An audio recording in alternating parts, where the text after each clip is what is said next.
স্বামী বলছে পর্দা করো, তোমাকে ভালোবেসে বলছি তুমি পর্দা করো, তুমি আমার অনেক প্রিয় একজন মানুষ, তুমি বেপর্দায় বাইরে যাবা, লোকজন দেখবে, কেমন হয়? ঠিক আছে, তোমাকে তো আমিই বিয়ে করেছি, তুমি আমার, মানুষ তোমাকে দেখবে কেন? প্রিয় মা ও বোনেরা, পর্দা ছাড়বেন না। আপনাদের জন্য 4টা কাজ: স্বামীর আনুগত্য করা, লজ্জাস্থানের হেফাজত করা, আপনার 5 ওয়াক্ত সালাত ঠিকঠাক মতো আদায় করা এবং রমজান মাসে সাওম রাখা। নবীজি বলেছেন সাল্লাল্লাহু আলাইহি ওয়াসাল্লাম, জান্নাতের যে কোনো দরজা দিয়ে ইচ্ছা আপনি প্রবেশ করতে পারবেন। আপনার জন্য সহজ। আর স্বামীর আনুগত্য বলতে আমি বুঝাইনি স্বামীর দাসত্ব করতে হবে, এটা বলিনি। এখনকার কিছু ফ্যামিলিস্ট মেয়ে আছে, ওরা আনুগত্য শব্দ মনে হয় যে দাসত্ব মনে হয়। আনুগত্য দাসত্ব এক জিনিস না। আনুগত্য কি? স্বামী কোরআন সুন্নাহর অনুকূলে কোনো কথা বলেছে, আপনি মানবেন।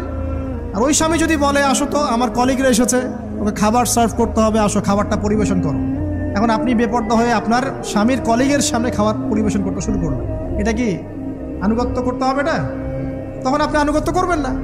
সিম্পল, কোরআন সুন্নাহর অনুগত কাজে আপনি স্বামীর আনুগত্য করবেন, বিপরীতে গেলে আপনি করবেন না।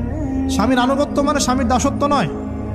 আর এই হাদিসটা আপনি কেন ভুলে যান যে আল্লাহ রাসূল সাল্লাল্লাহু আলাইহি ওয়াসাল্লাম বলেছেন, আল্লাহ ছাড়া যদি কাউকে সেজদা করা যেত, সম্মান বুঝাচ্ছেন, আল্লাহ ছাড়া যদি কাউকে সেজদা করা জায়েজ হতো, আমি মেয়েদেরকে বলতাম যেন স্বামীকে সেজদা করে।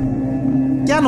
কারণ আপনাকে রেসপন্সিবিলিটি, আপনার খাবার, আপনার ফুড, আপনার শেল্টার, আপনার মানে পুরো দায় দায়িত্ব নিজের হাড় ভাঙা পরিশ্রম দিয়ে, জীবনের ঝুঁকি নিয়ে স্বামী আপনার জন্য করে। সে আপনার সম্মান পাওয়ার যোগ্য তো? সে কি আপনার সম্মান পাওয়ার যোগ্য নয়? আপনি যদি সম্মানের হক আদায় না করতে পারেন তাহলে আপনি অকৃতজ্ঞ।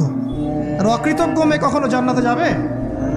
একটা হাদিসে আছে, বেশিরভাগ মেয়ে জাহান্নামে যাওয়ার অন্যতম কারণ হচ্ছে তারা স্বামীর সাথে কুফরি করে। কি করে?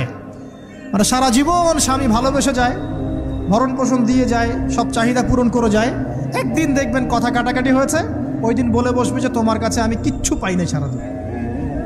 এই যে কুফরি, এই কারণে তারা জাহান্নামে যেতে পারে বেশি। আল্লাহ হেফাজত করুন। আমি